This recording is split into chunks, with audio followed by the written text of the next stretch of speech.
Hi readers, happy day to you. I have a story to share with you today called Mrs. Spitzer's Garden. And I bought this book at the end of the school year because I wanted to share it with a special group of students. However, it didn't arrive in time. So I didn't get to share it with my students, but I'm happy to share it more widely here. And I think it has a really sweet message.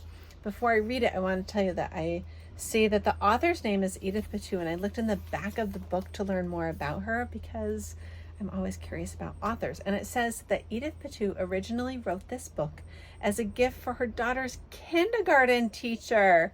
That's so special. Can you imagine getting a book as a gift that someone wrote just for you? That would be amazing. I'm going to take the jacket off while I read it. You can still see the beautiful cover here, and we will enjoy Mrs. Spitzer's garden.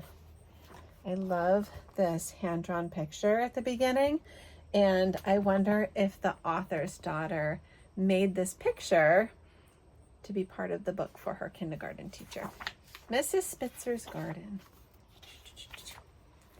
Mrs. Spitzer is a teacher. She is in room 108 of Tremont Elementary School.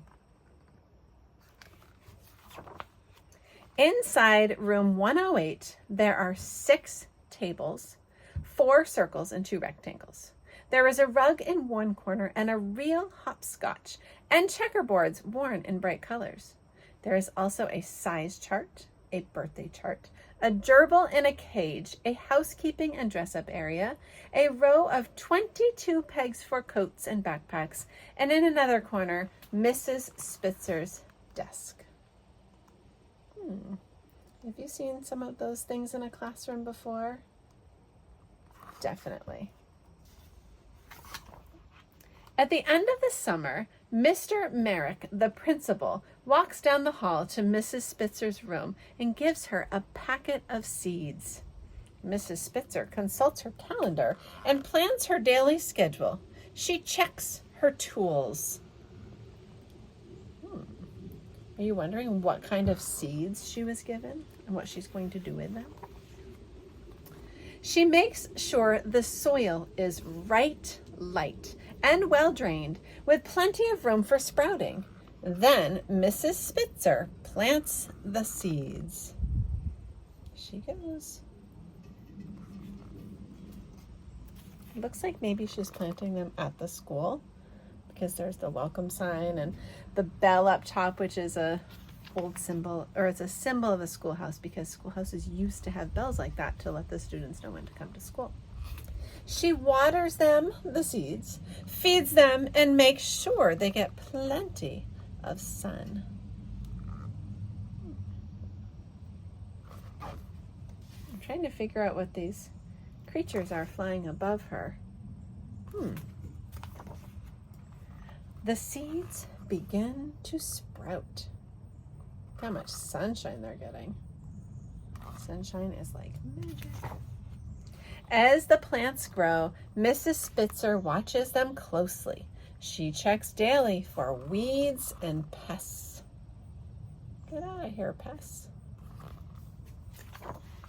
She knows that different plants need different things, and that each plant has its own shape. Look at all the different plants.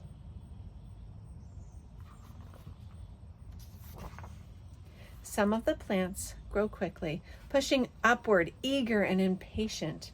Some grow more slowly, unfolding themselves bit by bit. Some plants sprout thin and tall. Some are bushy and wider spreading. Some are bold and showy. They are brightly colored, saying, "Look at me!" Some are silvery and quiet, and the color of the earth. I love the illustrations. They're kind of whimsical. A few are like wildflowers that will grow anywhere you plant them, but some need gentle care, a special watching over.